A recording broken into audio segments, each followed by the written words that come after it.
সবাইকে স্বাগত জানাচ্ছি আমাদের ক্রিক ফ্রেঞ্জের নিয়মিত আয়োজনে। অনেক দিন পর আপনাদের সঙ্গে কথা বলার সুযোগ হচ্ছে। বিপিএল যেহেতু শেষ হয়ে গেছে, এখন যেহেতু সামনে আবার চ্যাম্পিয়ন্স ট্রফি শুরু হবে, সেটা নিয়ে আমরা তো অবশ্যই আলোচনা করব। সামনে আমরা সেটার জন্য পর্যাপ্ত একটা সময় পাবো, কিন্তু তার আগে বিপিএলটা যেহেতু শেষ হলো, বলা যেতে পারে বিপিএল নিয়ে, এবারের বিপিএলটা নিয়ে শেষবারের মতো আপনাদের সঙ্গে আলোচনা করা যেতে পারে। সেটা হচ্ছে যে এখন আসলে কী আলোচনা করা যাবে, যেহেতু টুর্নামেন্টটা শেষ হয়ে গেছে। এখন আপনার যে জিনিসটা আলোচনা করা যেতে পারে তা হচ্ছে যে, যেহেতু নতুন একটা সাইকেল শুরু হবে, লাস্ট 3 বছরের একটা সাইকেল ছিল এবং সেটার জন্য বিসিবি ফ্র্যাঞ্চাইজি দিয়েছিল, এবং নতুন একটা সাইকেল শুরু হবে এবং এটা হচ্ছে এই বছর থেকে শুরু হবে। আপনি ভেবে নিতে পারেন বা ধরে নিতে পারেন যে 1 বছরে 2টো বিপিএল হবে, যেহেতু এইটা ফেব্রুয়ারির 7 তারিখে শেষ হয়ে গেছে এবং পরবর্তী যে বিপিএলটা আছে সেটা নর্মালি সূচি দেওয়া আছে। আপনি যদি আইসিসির এফটিপি দেখেন, সেখানে আপনি হয়তো পাবেন যে ডিসেম্বরের মাঝামাঝি থেকে জানুয়ারির মাঝামাঝি কিংবা শেষ দিকটা পর্যন্ত বিপিএল এর শিডিউলটা দেওয়া আছে। এটা একটা বড় কারণ হচ্ছে, যেহেতু ফেব্রুয়ারিতে খুব সম্ভবত 2026 টি-20 বিশ্বকাপ হবে এবং ওই বিপিএল এর আগে নভেম্বর ডিসেম্বরে আয়ারল্যান্ড সিরিজটা আছে, পূর্ণাঙ্গ একটা সিরিজ খুব সম্ভবত হওয়ার কথা। তো যে জিনিসটা হচ্ছে সেটাও একটু এগিয়ে আনার প্রচেষ্টা চলছে। ধারণা করা হচ্ছে যে নভেম্বর ডিসেম্বর হয়তো বিপিএলটা নিয়ে আসা হবে, যার ফলে বিগ ব্যাশের সঙ্গে ক্ল্যাশ হবে, কিন্তু আইএল টি-20 বা যে এসএ টি-20গুলো আছে সেগুলোর সাথে তুলনামূলকভাবে কম ক্ল্যাশ হবে এবং সেক্ষেত্রে আপনি হয়তো বিদেশি ক্রিকেটার পাওয়া যাবে। এখন যে জিনিসটা হচ্ছে যে, এই যে বিপিএল নিয়ে বিসিবির এত প্রচেষ্টা ছিল, এত কিছু করার চেষ্টা ছিল, সেখানে তারপরেও কিন্তু অনেকগুলো বিতর্ক লেগে আছে। আপনি বলতে পারেন স্পট ফিক্সিং নিয়ে, এই স্পর্শকাতর যে বিষয়গুলো আছে সেটা নিয়ে কিন্তু একটা বড় আলোচনা ছিল একদম টুর্নামেন্টের শেষ দিকে এসে। ক্রিকেটারদের পারিশ্রমিক ইস্যুস, মানহীন ক্রিকেটার বিপিএল আনা, সেটা নিয়ে কিন্তু অনেক বেশি আলোচনা ছিল। এখন কথা হচ্ছে যে, বিপিএল যখন 2012 সালে শুরু হলো, তখন থেকে আপনি যদি 2025 সাল চিন্তা করেন, লাস্ট 13 বছরে তো বিপিএলটা আসলে অনেক দূর যাওয়ার কথা হয়েছে। যেটা আপনি যে আইপিএলে যদি গ্রোথটা চিন্তা করেন, সেটা হয়তো আপনি মেলানো কঠিন, কারণ হচ্ছে আইপিএলে যে বিজনেস পলিসি কিংবা হচ্ছে সেখানে যে ইনভেস্টমেন্ট, সেটা আপনি বিপিএলের সঙ্গে মেলাতে পারবেন না। কিন্তু তারপরে তো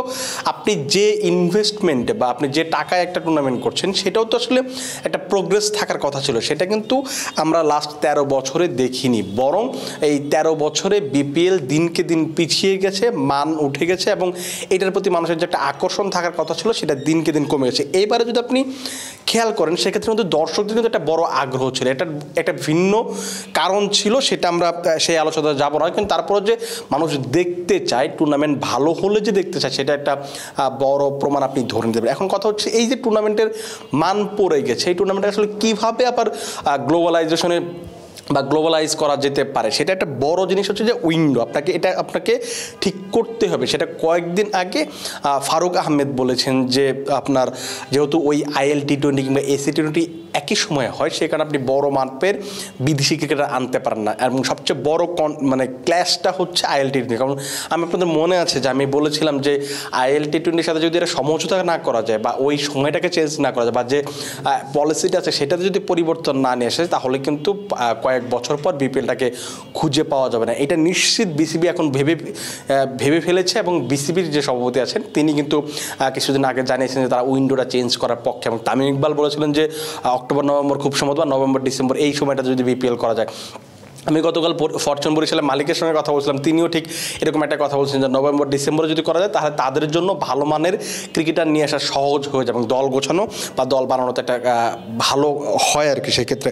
তো এইটা আগে করতে হবে। তারপর আপনাকে যেটা করতে হবে সেটা হচ্ছে যে, আপনাকে দল সিলেকশনের ক্ষেত্রে আপনাকে অনেক বেশি সচেতন হতে হবে। যেমন আপনি প্রত্যেক বছর আপনি খেয়াল করে দেখবেন, একটা বা দুটো দল থাকে যাদেরকে নিয়ে সমালোচনা হয়, যারা 1 বছরের বেশি কন্টিনিউ করেন। আপনাকে এই যে এখন যে 3 বছরের সাইকেলটা শুরু হবে, এটাকে আপনি যদি পারেন 5 বছর 6 বছর, সেটা যদি করা সম্ভব হয়, সেটা আরও ভালো হবে। এবং এই 6 বছরের জন্য আপনি 5টা দল বলুন বা 6টা দল বলুন, আপনি কিংবা 7টা দল বলুন, এমন 7টা বা 6টা বা 5টা দলকে আপনার সিলেক্ট করতে হবে, যাতে করে তারা 6 বছর এই টুর্নামেন্টে থাকতে পারে এবং তাদের ওই সামর্থ্যটা থাকে প্রফেশনালি, এবং তারা যেন ক্রিকেটের সাথে সম্পৃক্ত মানুষ হয় এবং তারা যেন ওইটা ম্যানেজ করতে পারে যে এই টুর্নামেন্টটা তারা চালাতে পারবে, বিপিএলটা চালাতে পারবে। সেইটা যদি করা সম্ভব হয়, তাহলে বিপিএলকে আপনি আস্তে আস্তে আবার পুরনো জায়গায় বা তার চেয়েও ভালো জায়গায় নিয়ে যাওয়া সম্ভব হতে পারে। এটা একটা উপায় আপনার হতে পারে। আরেকটা জিনিস হতে পারে, সেটা হচ্ছে যে আপনি ব্রডকাস্টিং পলিসি প্রোডাকশনে আপনার ব্রডকাস্টিং একটা পরিবর্তন আনতে হবে। সেটা কেন আনতে হবে? কারণ দেখুন, আপনি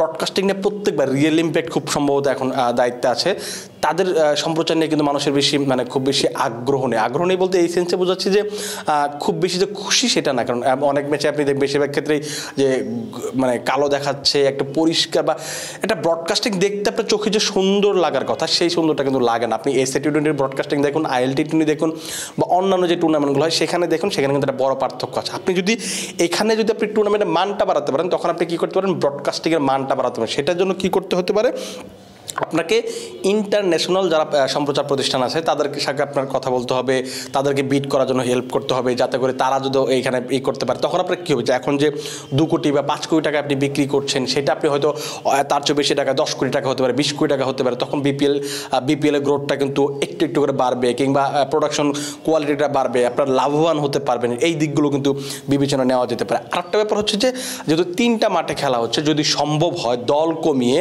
আপনি ধরেন 50 দিনের টুর্নামেন্টে থাকলো বা 45 দিনের একটা টুর্নামেন্ট থাকলো, তখন যদি আপনি 6টা দল করেন, ম্যাচ যেহেতু কমে যাবে, গ্যাপটা বেশি থাকবে, তখন আপনি আরও একটা ভেন্যু বাড়াতে পারেন। আপনি যদি বরিশালের যে তারা ট্রফি উল্লাসে মানে ট্রফি নিয়ে যখন তারা বরিশালে গিয়েছিল, তাদের ক্ষেত্রে আপনি যদি দেখেন যে কী পরিমাণ আগ্রহ ছিল, কী পরিমাণ মানুষ ছিল, ওই স্টেডিয়ামগুলো যদি সংস্কার করা যায়, ওই স্টেডিয়ামগুলো যদি কাজে লাগানো যায়। বাংলাদেশে কিন্তু অনেকগুলো ইন্টারন্যাশনাল ভেন্যু আছে, সেখানে কিন্তু মাত্র 3টা ভেন্যুকে খুব ভালোভাবে ব্যবহার করা হচ্ছে, বাকিগুলো কিন্তু ব্যবহার করা হচ্ছে না। তো এইগুলো যদি ব্যবহার করা যায় তখন কিন্তু আপনি পুরো বাংলাদেশের ক্রাউডটাকে আপনি ধরতে পারবেন।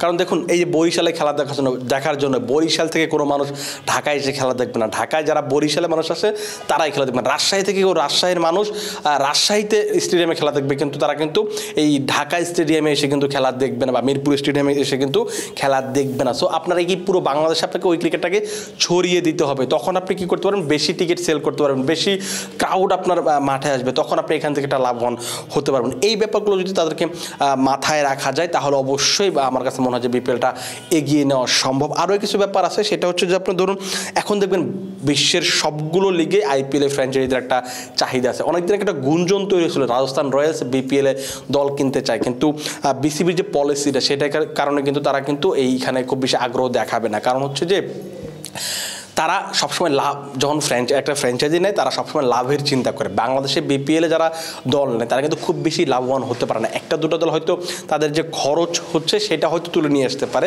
কিন্তু আপনি যদি লাভবানের কথা চিন্তা করেন তারা কিন্তু খুব বেশি লাভবান হতে পারে না। কারণ বাংলাদেশের এই পলিসির কারণে, বিসিবির একটা পলিসির কারণে, বিসিবি নিজের কাছে সব ক্ষমতা রেখে দিতে চায়। এইবারে বিপিএল একটা ভালো জিনিস দেখা গেছে যে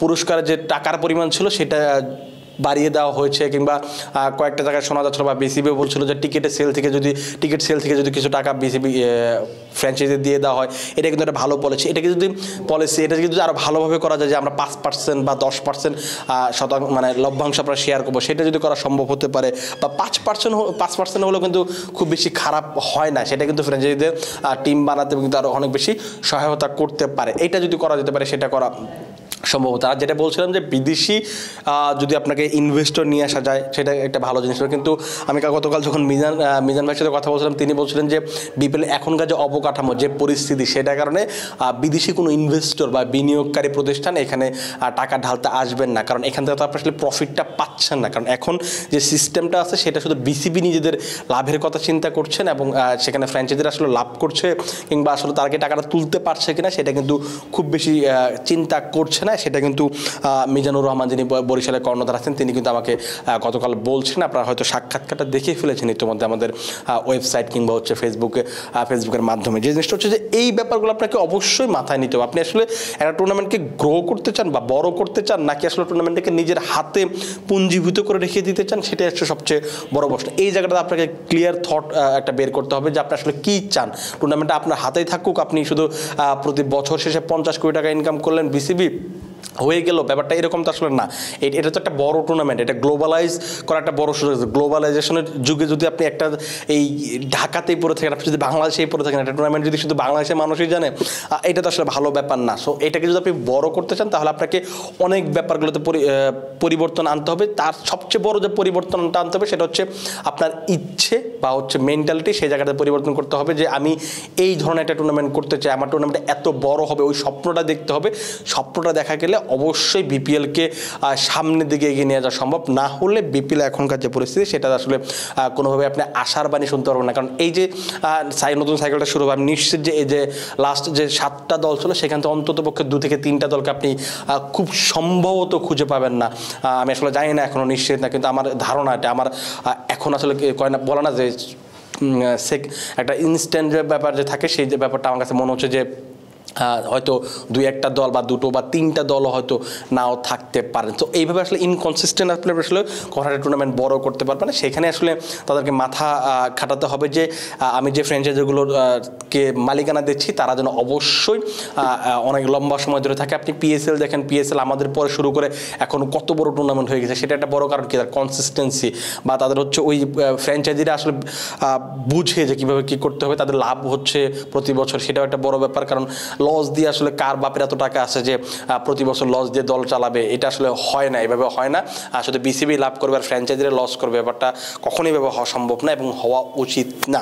দেখা যাক আসলে বিপিএল নতুন একটা সাইকেল শুরু হবে, বিসিবি এবার আসলে কীভাবে চিন্তা করে। আমি নিশ্চিত যে বিসিবির এখন নতুন যে কমিটিটা আছে তারা নিশ্চিতভাবেই নতুন কিছু চিন্তা করবে, এবং এই বিপিএলে তাদের একটা বড় ব্যাপার ছিল যে তারা অনেক কিছু পরিবর্তনের চেষ্টা করেছে, অনেক কিছু হয়েছে, অনেক কিছু হয়তো হয়নি, তাদের যে প্রচেষ্টা ছিল সেটা কিন্তু চোখে পড়েছে। আমি নিশ্চিত যে পরের যে সাইকেলটা শুরু হবে সেই সাইকেলের আগে তারা নিশ্চিতভাবে নতুন কোনো একটা পরিস্থিতি তৈরি করবে, নতুন একটা সিস্টেম তৈরি করবে, যেটার মাধ্যমে মানুষ আসলে স্বপ্ন দেখতে পারবে, তারা নিজেরাও স্বপ্ন দেখতে পারবে, ফ্র্যাঞ্চাইজিরাও আসলে আগ্রহী হয়ে উঠবে এবং দেশ এই বিপিএলে বড় বড় ক্রিকেটাররা আবারও ফিরতে শুরু করবে, সেই আশা থাকছে।